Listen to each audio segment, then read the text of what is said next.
On the show today, Kolo and Yaya Toure's tremendously kinky escort is back. The Putin-backed Scottish chairman who threatens to disappear his own captain.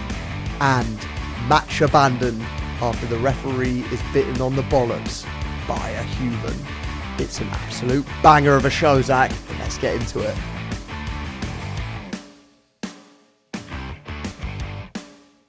How you doing, Zach? I'm very good, thank you. How are you doing? I'm good.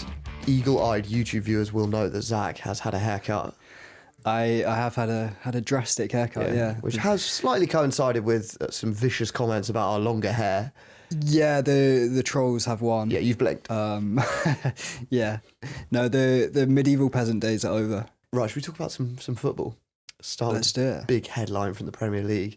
Did you see that Cole Palmer has been named the sexiest footballer on the planet? I did see that, and I was a little bit surprised. It wouldn't have been my pick, to be honest. You probably, I think he's not a bad looking guy. Yeah, you'd probably be less He's got surprised. charm, but You'd probably be less surprised if you realised the source for this vote was some sort of casino review site called, it was called something like Slotzilla or something. Wait, you say that this was like a PR and it's plug worked. for the casino? God, that is shocking. That is really shocking. But I was surprised to see him beat the likes of Bellingham and Grealish, who for me are the two sexiest footballers on the planet. Yeah. Is that an Anglo lens? They're probably the hottest in the England team. Yeah, it's actually after them. It really sort of tails off slim dramatically. pickings. I kind of. Who else is Harry Maguire. Yeah, Harry Maguire. Harry Maguire. This reminds me. So a little while ago, I was chatting to my ex-girlfriend about hot footballers, and I was like asking like who do you think are the hottest footballers, and the first one she said was Mats Hummels. Yeah. Which he's not bad. I didn't like. It wasn't the first one that came to mind, but when I looked at pictures of him, it's a hipster I was pick. like, yeah, he's quite hot. And then Kieran Trippier, and the other one, she was like, what's his name? Danny Rose. What? Danny Rose is actually quite looking. Yeah, he's quite obscure. Yeah, so obscure. Like, she was not that into football. She must be Kieran Trippier and Danny Rose. It's like, what? Kieran Trippier, I think, is like baby-faced bad boy, isn't he? I kind of see it. Yeah. Kind of. Danny. How does she know who Danny Rose is? I think she might have been into England at the 2018 World Cup when Danny Rose was in. Was he in the team? You think I think he was around the squad around that time. Okay, yeah. It was quite. That's actually more shocking Kieran than Cole Palmer. Trippier and Danny Rose. Not what I was expecting. Was she just on the Wikipedia for like England v Croatia 2018? Probably, yeah. Reading out the team sheet.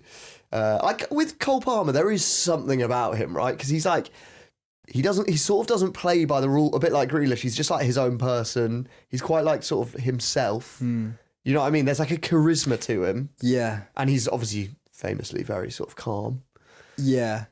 Yeah. Confident. He's, I don't know, he's got like a nonchalance to him. Yeah, and also like in the world of sort of like pampered, aloof stars who are surrounded by like bodyguards and lawyers with NDAs, there's something, he's got like a boy next door charm, I think. Yeah. Sorry, am I getting a bit lost in his eyes? He's dreaming, sort of. Anyway, the other Cole Palmer story I really enjoyed this week, which sort of backs up my point, he did an interview this week to promote some like crisps or something. And weirdly, it looks like he sat in a sauna because he's got like a film of sweat on his face and he's in a towel. Promoting crisps in a sauna. Yeah, it's a spicy flavour. I'm not going to name the brand. I'm only promoting Slotzilla today.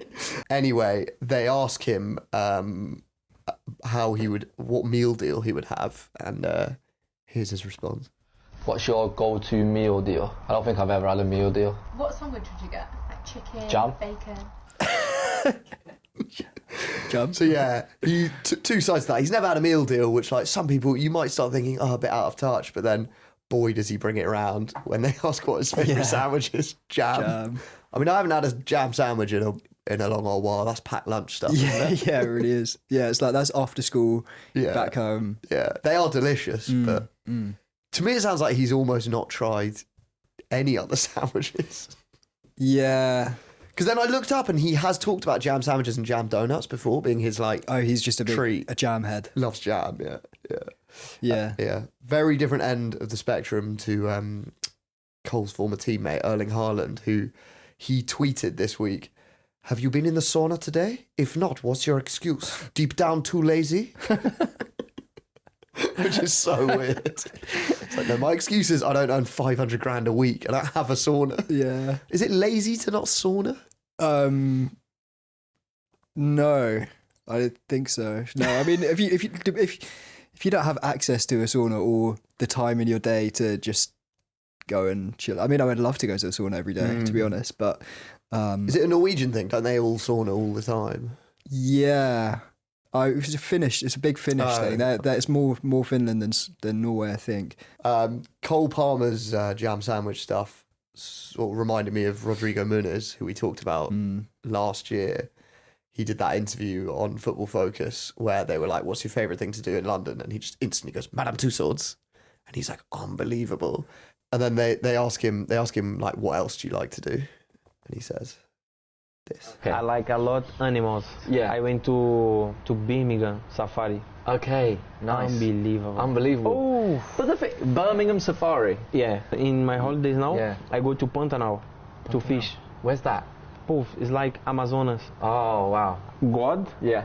football, fish. I like a lot. Fishing. Yeah, just boom. Yeah. Sit down. Poof, Wait for the it's fish. really good. Wow. No have nothing better. It's just so charming when someone's just like a real person in Yeah. football now, which he is. He's big Oh. into fishing. I've seen pictures of him with some whoppers. Yeah, I mean, I'm guessing in the Amazon. you Yeah, get isn't that where you get that fish that? swims up your piss. Yeah, if you piss in the Amazon, it swims up your dick, and then it opens like the umbrellas you Yeah. get in cocktails. Oh, is that what they've Yeah, got? it goes, Does it, opens is it up. body? Its body is like Yeah, that. so it opens up like a little cocktail umbrella, and then it's got like, what do you call those? Like things that stick in you. You basically mangles your cock, and there's only one way out. What do they do once they're in there? It's the a fish? Is parasite, it I just guess, like yeah. it's a parasite, but it's a fish. Yeah, but you get But parasitic. like small. Okay. I mean, if anyone knows Is this more about this, This is the fish equivalent of Rene the Piss Goblin. yeah, it loves piss, but it goes to sauce, Yeah. and in doing so, Rene would love that. yeah, we haven't talked about Rene in a while. No. The Rene fish. Yeah, I have actually swum in the Amazon in the river, and I did not piss because I was so scared. Yeah. You don't have What? to piss when you swim in the river, but it's quite. Generally, I find when I get into open You didn't water. piss. In the... Do you not find when you get in open water, you don't mean piss? you got in the pool and you didn't piss? Yeah, I always Yeah, that piss is- in the pool. Yeah, because I always thought the way you hear about this fish is that it swims up your stream of piss, which is really impressive and also quite difficult because it's like Against the imagine there's flow, quite- it's yeah. against the flow, and there's also like splashes around and stuff. You need quite a thin like straight It must be stream. tiny as well. But apparently the way they actually do it is when you piss in the water if you're like swimming, and then they're just hovering around the area, and then it can go in like that. Oh, because there's no stream. Yeah, there's no stream. It's just Does the just piss swim in. attract them? It's like blood for a shark. Yeah, must be. Maybe yeah. Much like Rene. His nostrils are finely tuned to the smell of ammonia, urea. Yeah. I can't remember why we were talking about that fish. But yeah, Rodrigo is, for me, that's just like, it's him, and Cole has it too, that like charm of just like, Yeah, they're normal guys with normal passions. Yeah, they're normal. Just spend your weekend at Madame Tussauds with a jam sandwich. Yeah. I did see Ruth Husko, who we've had on a couple of episodes, she was saying about Cole, like, there are always these clips where like everyone's fighting and he's just like sitting on the grass and she's like, it's just football only in his head. And then like when other stuff happens, he's just like making daisy chains and just like looking up at a cloud that looks like a dog. He's a simple soul. Yeah, in a good sense. In the It's best not possible way. criticism. Yeah. Speaking of charming characters, it's been a tough old week for our friend, the United Strand, who's the kid who's not cutting his hair until United win Peter 5 on the Sutcliffe. bounce. Yeah. Or as we know him here, the Yorkshire Ripper, because he has started to resemble Peter Sutcliffe, the Ripper. He's back to square one. United lost. Yeah. Actually, They need to win 5 in a row. Yeah, which and is a mad target. Yeah. So he's on day 149 now. We've got a clip of him. Oh, it's getting It's getting really long. Day 149 of not cutting my hair until Man United win 5 games in a row. It was such a boring game yesterday, and guess what? Back to 0 again. Yeah, back to square one. He could be at this for a long time. I think his best chance is if they get relegated. Yeah, and you can just smash a few in the Championship, going the opposite direction to the Pope. Someone was saying we should get him on, and we should. We have spoken. Yeah, we should. Yeah, that'd be fun. I forget his real name. I'm sorry, but the United Strand. But my question for him is, he's got that style of hair where it keeps going up. Do you know what I mean? Like, will it drop at some point? He still looks like Peter Sutcliffe. Yeah, because of the old. Is it going to go the old goatee? Charles Manson after a while? Yeah, it looks fucking awful, to be honest, but hats off to him. Yeah, do you think is his idea that it's going to like put pressure on the United players? On the Glazers. Yeah. To be fair, Joel Glazer must be looking at that Barnet in pure envy while he has his horrible rat, while he greases up his rat tail at the back. You know, here at the Upshot, we love a creative excuse. A few of our favourites from down the years. So there was the Russian figure skater Kamila Valieva, who claimed that she tested positive for a banned steroid because her grandfather had made a strawberry pavlova and had then used the same knife to cut this pavlova up as he'd used to crush his heart medication before. Why is he crushing him up? Is he snorting? The old I don't angina know. meds. Yeah. That was a good one. Yeah. Another favourite was a racehorse in Kentucky. It was the Kentucky Derby, and this horse also tested positive for steroids. And the trainer claimed that one of the stable hands had pissed on the horse's straw after having cough syrup, and that it had then contaminated the straw, and the horse had eaten it, and that was why it tested positive. That's mental gymnastics, isn't it? It's, to get there. Yeah. Also, why would the stable hand be pissing on the straw? Like, if that is your if that happens, you're like, how could this possibly have happened? It's like, he must have had cough syrup and then pissed on. Do you remember the one as well? There was that, she's like a middle distance runner, Shelby Houlihan in America, and she tested positive for nandrolone, I think, a steroid, and she said it was because there's this Mexican food truck down her road that does really authentic pork burritos, and so they use offal, and apparently that is high in nandrolone. Yeah, she got banned, I think, right? Yeah. And now then she does beer miles now, which is when you run a mile beer every lap. Yeah, although with her record, I reckon it's the 0.0% earning a zero. Yeah, she's on the lucky Saints. Yeah. And when we're talking creative excuses, the boxer Gervonta Davis he's something of a master of the art form, really.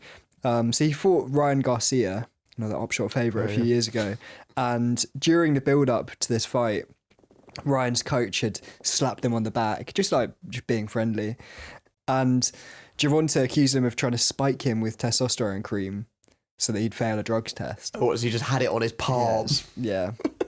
He actually, after that, he had quite a good quote. He said to the fans, I should have slapped the shit out of his old ass. Anyway, Gervonta was fighting again last weekend against Lamonta Roach, and it ended in a pretty controversial draw. And afterwards, Gervonta managed to pin this controversy on an even more unlikely culprit, his hairdresser. So basically what happened is that midway through the 9th round, Gervonta went down on his knee, and the referee didn't call a knockdown, but allowed Gervonta to go into his corner, wipe his face, come back, carry on the fight. Oh, he didn't do the count? No, he didn't do the count. So normally if fighters drop to their knee, then the judges will count that as a knockdown. Yeah. And because this fight ended up being a draw, that would have handed it to Lamont. Right. So Lamont Roach's camp were obviously pretty pissed off about that. But fortunately, Gervonta had an excuse up his sleeve. Tank, you voluntarily took a knee midway through this fight. It was not ruled a knockdown. What happened? I just got my hair done 2 days ago, and she put grease in my shit, so the shit was like when you sweating and things like that, and the grease come in my face, it burnt my eyes type shit. Damn, why y'all booing like I'm saying bullshit? Like, this is real facts. Come on, man. Look at my hair. I just got my shit done. Yeah, I mean, the crowd were not buying it. Shock. So he's saying grease from a product.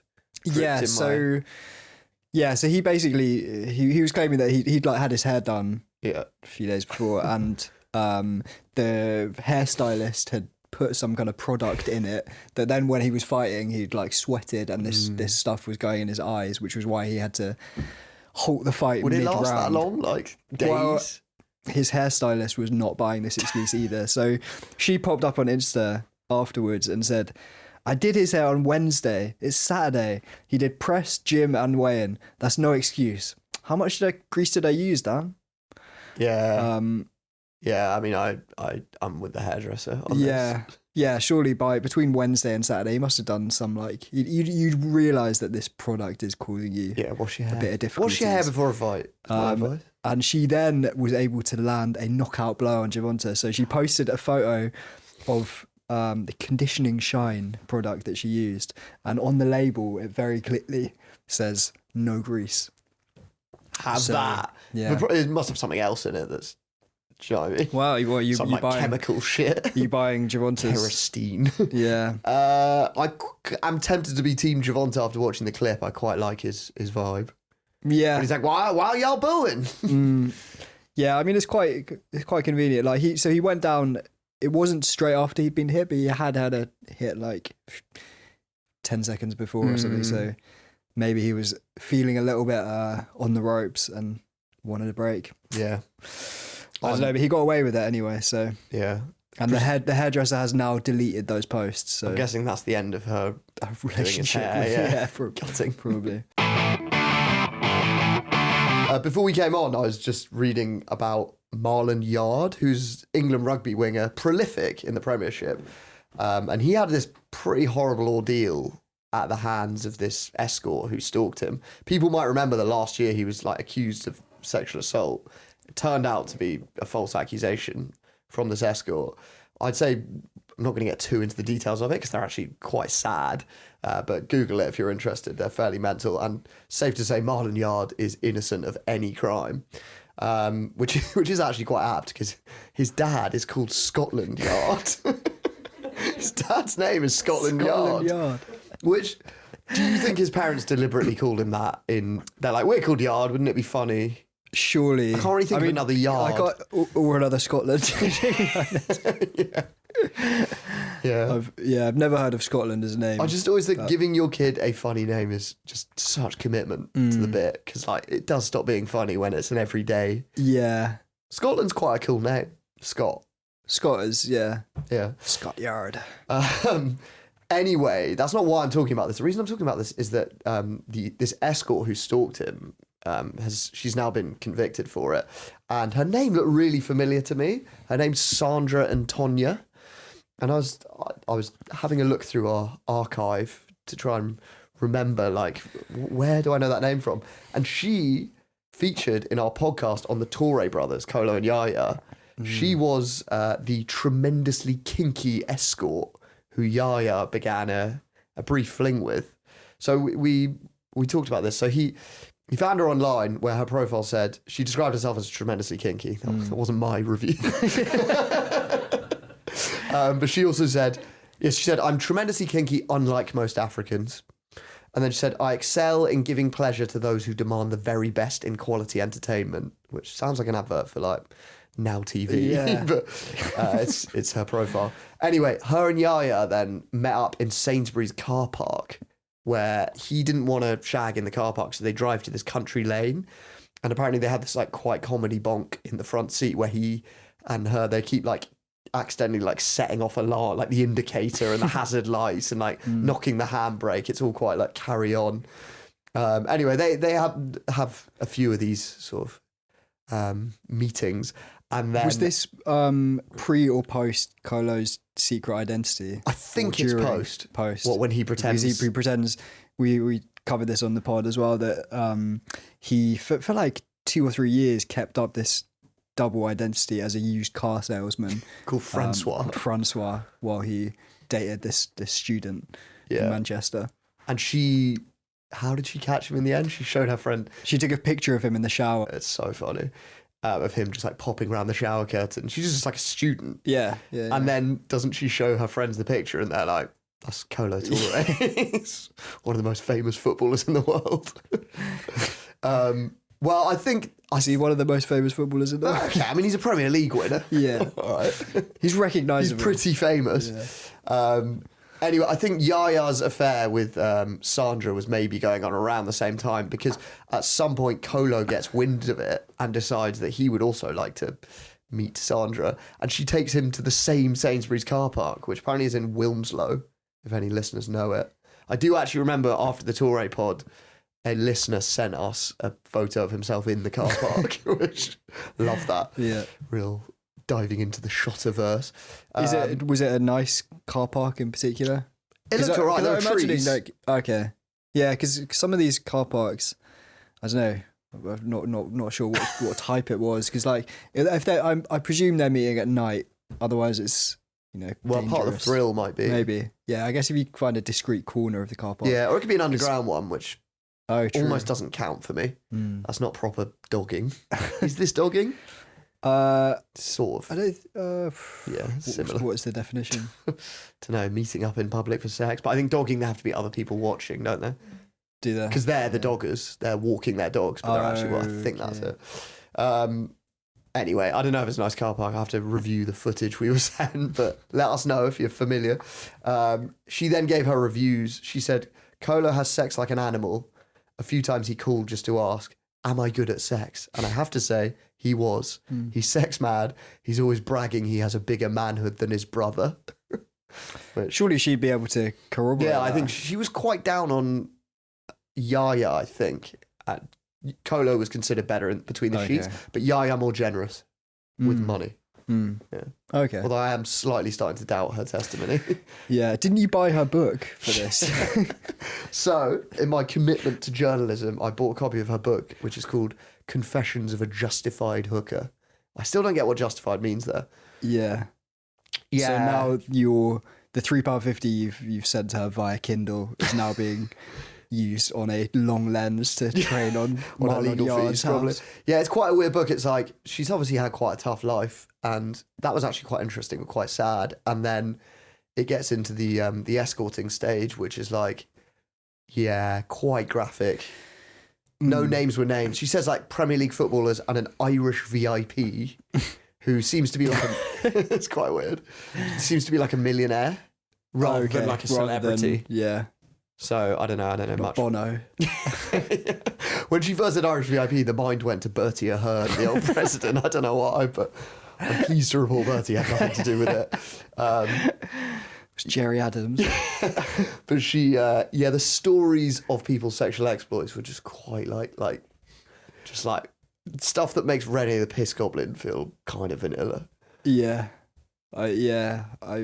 Not suitable for a family podcast. Yeah, a different podcast. Yeah, I won't get into that stuff. But yeah, it was quite a weird read. I thought she was going to name some names because she named the Toures. But not in the book.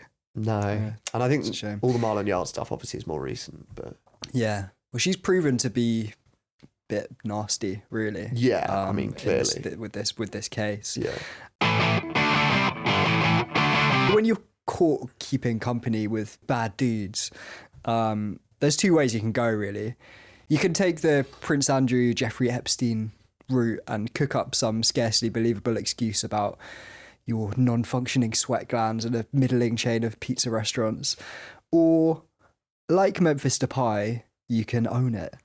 So, you might remember last year when his former Netherlands teammate Quincy Promes was banged up in jail in Dubai, and he was basically awaiting extradition to Netherlands to be charged with cocaine trafficking and stabbing his cousin.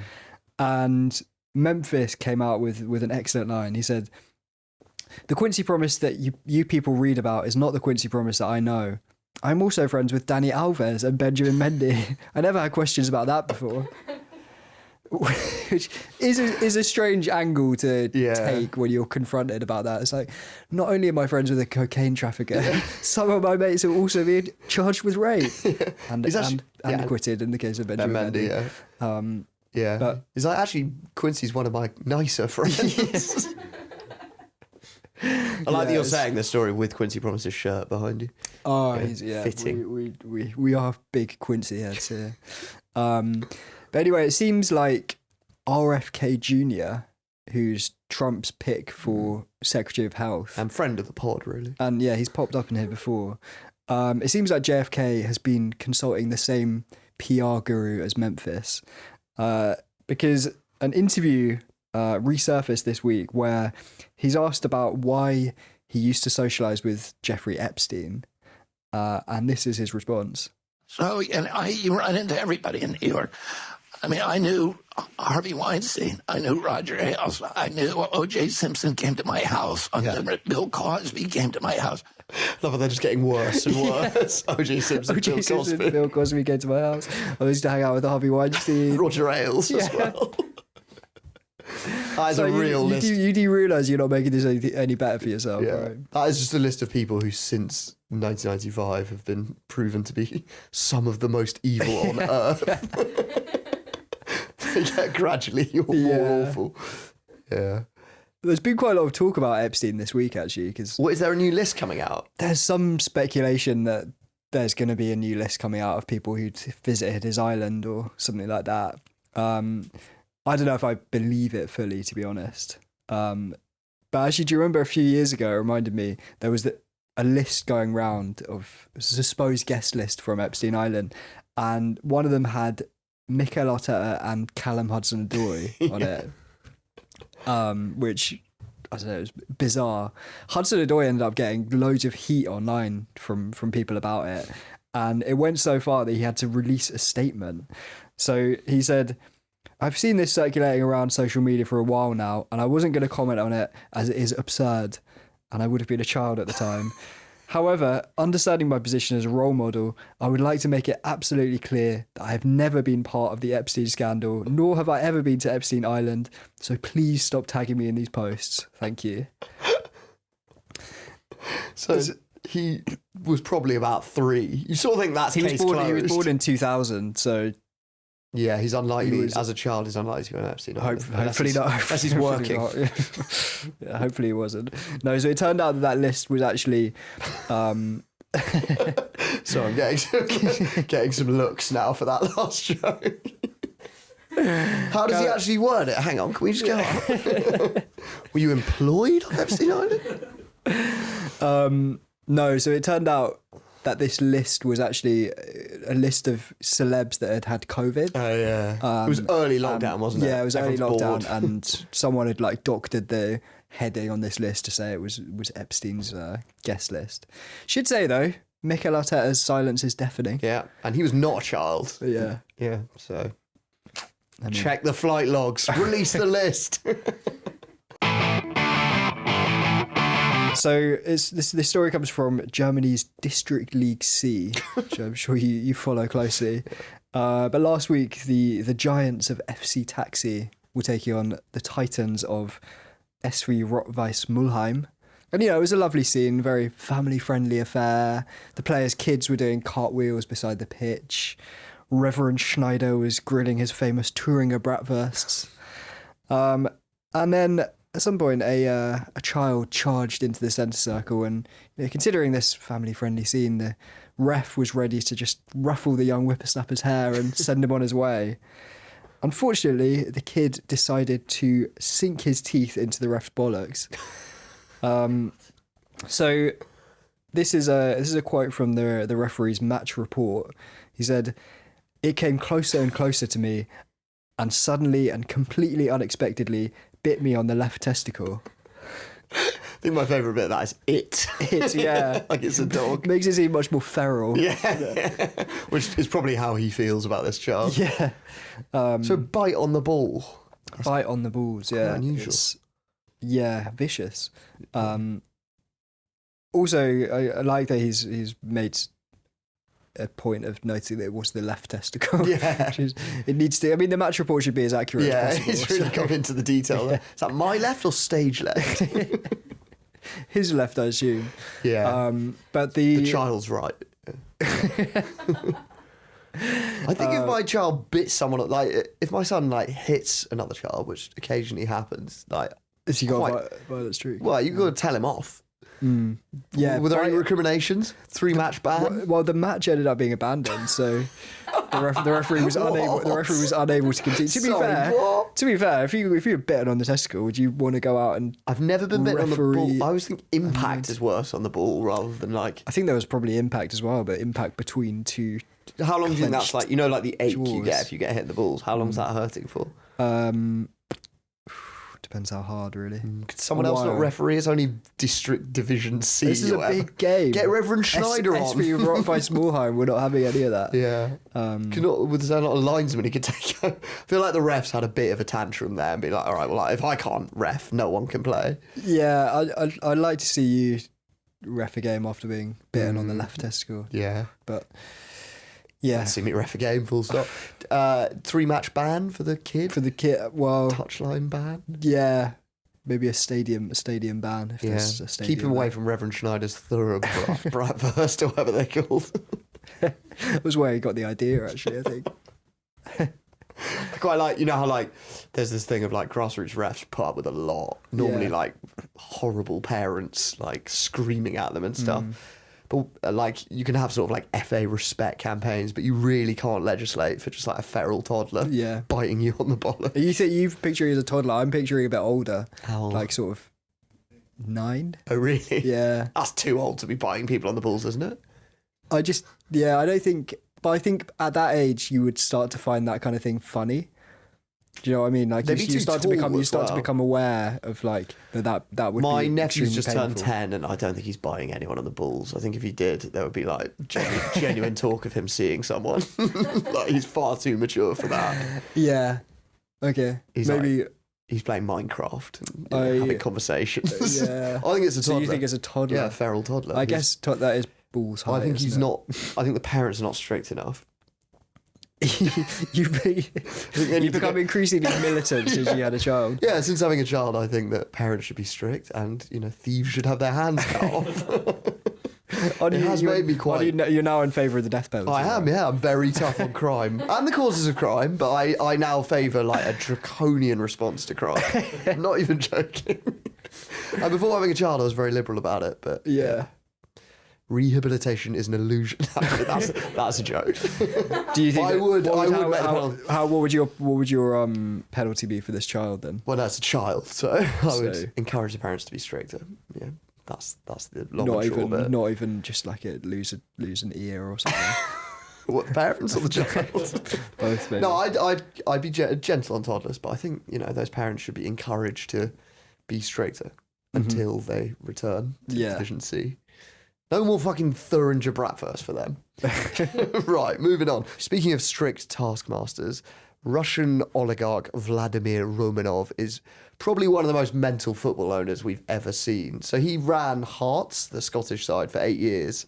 And it was like quite a wild time because there was briefly talk that they were going to topple the old firm's grip on the Scottish Premiership. Didn't really happen. After an initially good run, it got increasingly weird. So some of the highlights, he hired a clairvoyant to pick the team and overrule the manager. He also tried to change the club's name to Dynamo Hearts. Anyway, it's now emerged that not all of his initiatives were quite so funny. So apparently he issued a death threat to his own captain. And we know this because there's a new podcast series on BBC called Tsar of Hearts about Romanov's 8 years running Hearts. And on it, the defender Andy Webster was interviewed, and he recalled being invited onto Romanov's super yacht in the Mediterranean. So I think they're on a pre-season tour of like, I don't know, Greece or somewhere. And they all stayed on this super yacht, which obviously... It's very generous of him. Yeah, generous and quite exciting as well. But at the time, Andy, the captain, was refusing to sign a new contract with the club. He wanted to play for a side where the clairvoyants didn't pick the team. And they were on board the yacht one day when Romanov confronted him, and they had this like quite increasingly heated discussion. And towards the end, Romanov explained to him how in Russia, people who don't toe the line sometimes disappear. Wow, that's sinister. Yeah, so that's a direct quote. They sometimes disappear. And Andy obviously was terrified. He thought he was going to be like thrown overboard in the middle of the night. And so he locked himself in his cabin and refused to come out for the remainder of the trip. Just hiding away below deck. That's great. Which I think I would do the same. Yeah.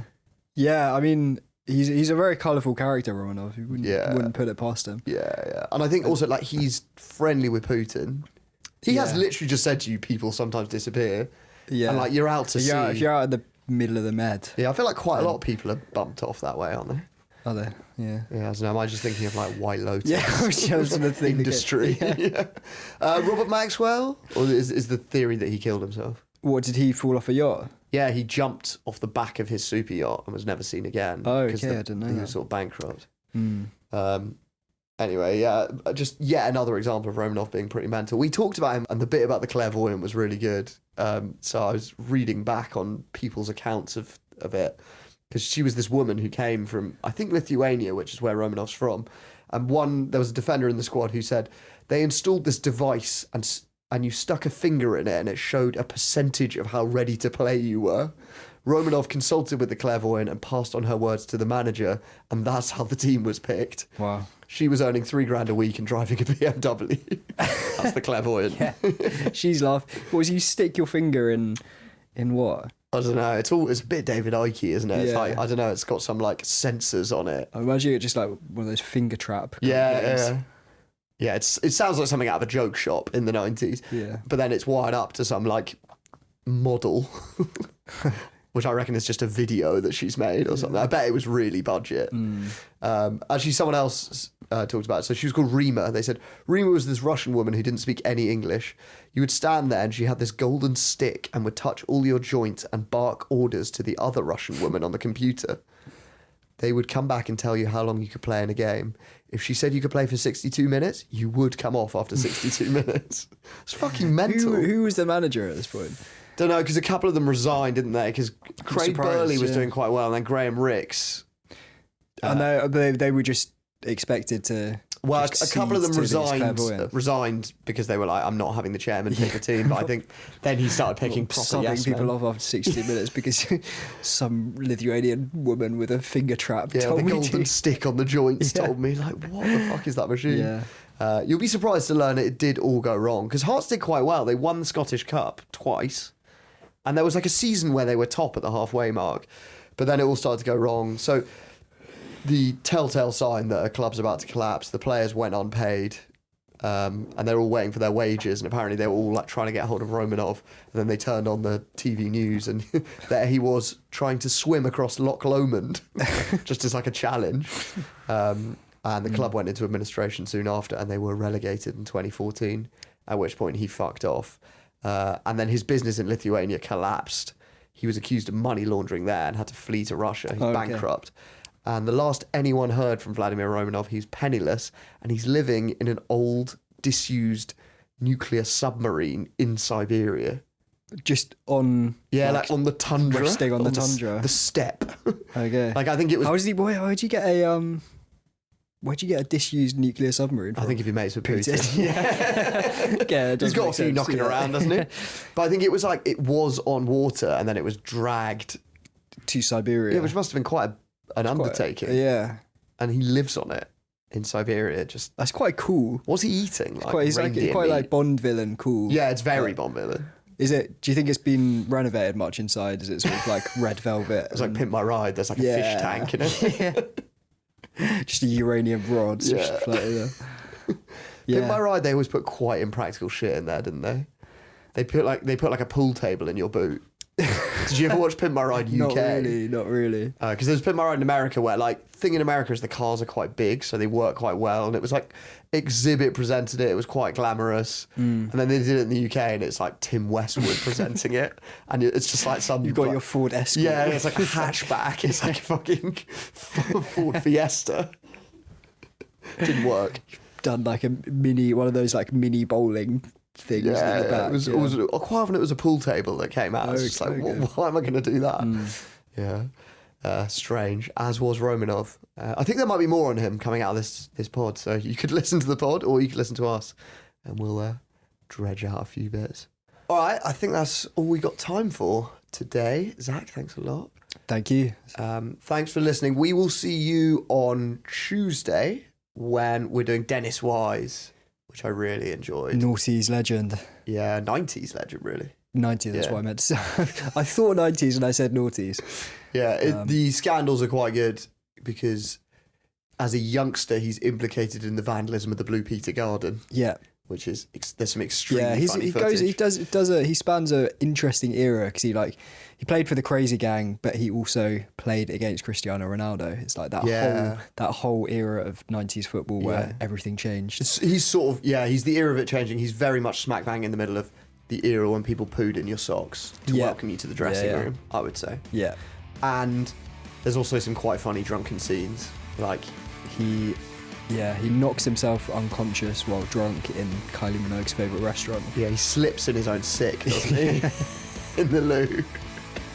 It's really good. There's a few moments like that. And obviously at the end we discussed, is he a wanker or not? I can't remember what I decided. But yeah, join us then on Tuesday. It's a goodie. We'll see you then. Thanks a lot. Cheers.